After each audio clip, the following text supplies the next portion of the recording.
periprosthetic joint infections. So we are going to talk about periprosthetic joint infections now.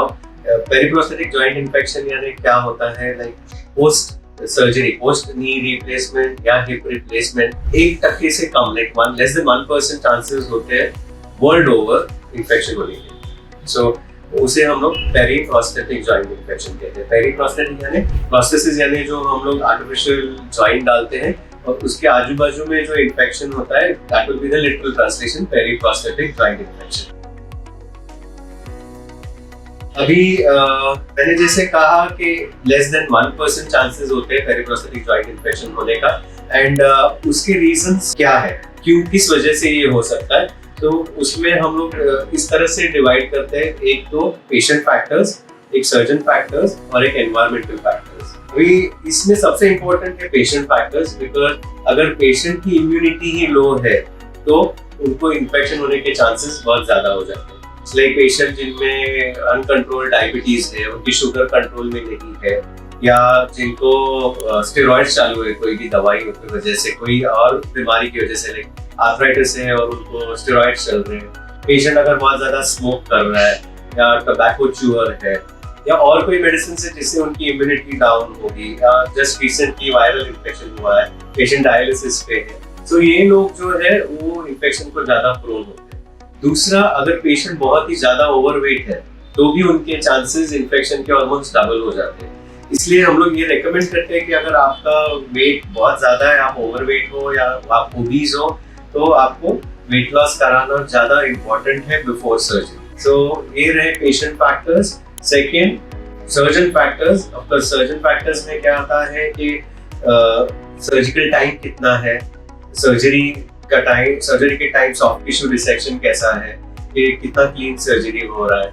और environmental factors में होता है कि जो ऑपरेशन थिएटर है वो उसका एनवायरमेंट कैसा है। सो जो भी जॉइंट रिप्लेसमेंट सर्जरीज होती है वो ओटी, स्पेशल ओटी रहता है जिसमें लैमिनार एयर फ्लो होता है, यानी there are certain number of air cycle changes which happen per minute, और वो उतना होना ही चाहिए ताकि बैक्टीरिया वहाँ स्टैटिक नहीं रहे, और वहाँ जो फिल्टर्स रहते हैं उसे हम हेपा फिल्टर्स कहते हैं, वो फिल्टर में से एयर इतना फिल्टर होके आता है कि उसमें कोई बैक्टीरिया ना डजंट सर्वाइव, वो फिल्टर वो बैक्टीरिया को पकड़ लेता है। सो ये रहा एनवायरनमेंट। और इन एडिशन टू दिस हमारे हॉस्पिटल में we have a room in room OT, जिसमें जैसे ही पूरा patient and the scrub team अंदर आ जाता है, the whole area gets enclosed with a glass enclosure so that जो भी पेशेंट, आजू बाजू के लोग आ रहे हैं, एनेस्थेटिस्ट या बाकी के जो स्टाफ आ रहे हैं, they cannot come close to the sterile area। जो ऑपरेटिंग एरिया है उसके नजदीक वो आ नहीं सकते, और उसकी वजह से स्टेरिलिटी एकदम अच्छी मेंटेन होती है। Secondly, the other cause is door openings. अगर लैमिनार एयर फ्लो हो रहा है और सडनली कुछ दरवाजा खुलता है तो एयर प्रेशर चेंजेस बहुत हो जाते हैं, तो because of room in room OT air pressure changes नहीं होते। एंड तीसरा, हम लोग सर्जन एग्जॉस्ट सिस्टम यूज करते हैं, यानी हम लोग हुड डालते हैं, हेलमेट सिस्टम रहता है, एंड पूरा disposable gown and every disposable चीजें यूज करते हैं, जिसकी वजह से जो एपिथेलियल शेडिंग होता है फ्रॉम ह्यूमन स्किन वो भी कम एक्सपोज होता है पेशेंट को और वुंड को, और उसकी वजह से इन्फेक्शन रेट्स बहुत कम होते हैं। तीसरा और सबसे इम्पोर्टेंट जो चीज इन्फेक्शन प्रिवेंशन में रही है, is to give free of antibiotics. तो आजकल एंटीबायोटिक्स भी बहुत अच्छे हैं, and we see to it कि हम लोग एंटीबायोटिक यूज भी बहुत कम रखें, because it is prophylactic antibiotic usage, यानी इन्फेक्शन प्रिवेंट करने के लिए हम लोग एंटीबायोटिक दे रहे हैं, ट्रीटमेंट करने के लिए। So that is only a short duration, maybe 48 hours of antibiotics, and that's it. So ये सब चीजें करने की वजह से ये पेरिप्रोस्थेटिक जॉइंट इन्फेक्शन कम होता है।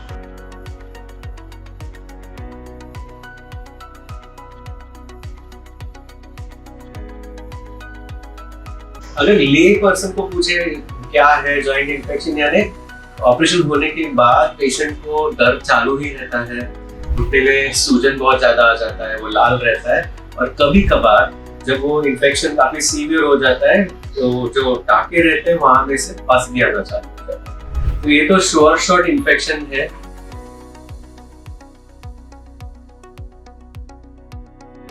उसको डायग्नोज करने के लिए थोड़े से ब्लड रिपोर्ट्स लगते हैं, एंड कभी कभार सर्जन घुटने में सुई डाल के, नीडल डाल के एस्पिरेट करता है, जिसमें हम लोग को पता चले कि कौन सी बैक्टीरिया इन्वॉल्व है ये इन्फेक्शन।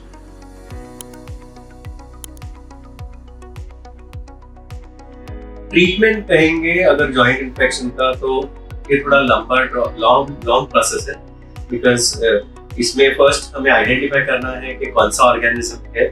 एक बार वो पता चले तो बाद में जो गोल्डन स्टैंडर्ड है इज 2 स्टेज रिविजन, यानी पहले हम लोग जो अंदर डाला हुआ जॉइंट है उसे पूरा निकाल देते हैं, जो भी अंदर कचरा हुआ है वो पूरा साफ कर देते हैं और एंटीबायोटिक वाला सीमेंट स्पेसर्स बना के वो उधर डाल देते हैं। तो एंटीबायोटिक स्पेसर क्या काम करता है कि locally high dose high concentration antibiotic देता है, जिससे कि वो बैक्टीरिया वहाँ सर्वाइव ना हो, पूरा का पूरा मर जाए। एक बार ये कंफर्म हो जाए कि अभी अंदर बैक्टीरिया कुछ ना रहा, जो हम लोग ब्लड रिपोर्ट से कंफर्म कर सकते हैं और एस्पिरेट करके यानी वापस से घुटने में नीडल डाल के चेकिंग करके अगर कंफर्म हुआ कि कोई इन्फेक्शन नहीं है तो हम लोग सेकेंड स्टेज सर्जरी करते हैं, जिसमें हम लोग नया इम्प्लांट वापस डालते हैं। ये जो रिविजन सर्जरी है उसका success rate varies from around 80 to 85%, which is also a good success rate in a properly done surgeon's hands.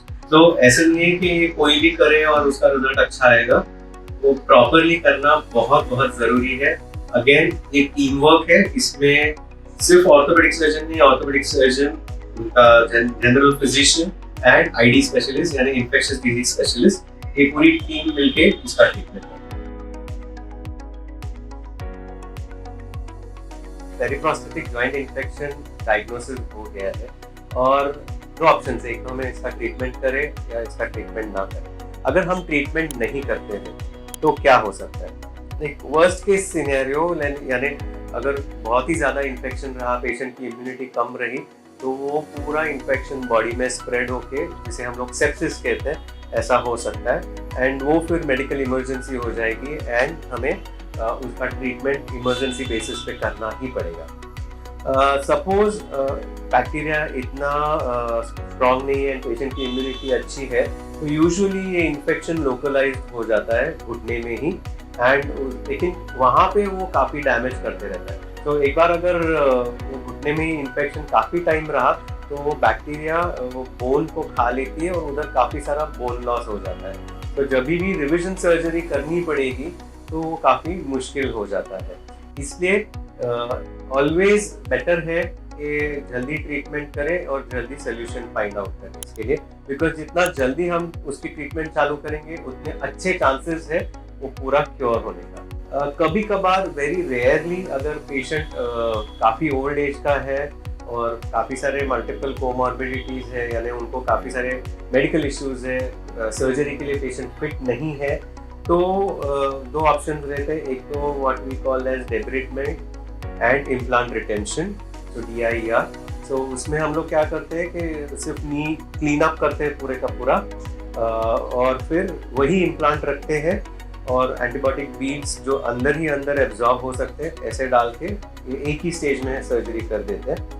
या अगेन जैसे मैंने बोला बहुत ही हाई रिस्क पेशेंट है कि सर्जरी कर ही नहीं सकते, तो सिर्फ लॉन्ग टर्म एंटीबायोटिक सप्रेशन पे भी रख सकते हैं, but that is the last option and not at all the best option. So lastly periprosthetic joint infection के बारे में ये कहूँगा कि ये कॉम्प्लिकेशन काफ़ी सीवियर का कॉम्प्लिकेशन है and everybody wants to avoid it and I think इसके लिए the best thing is to do prevention.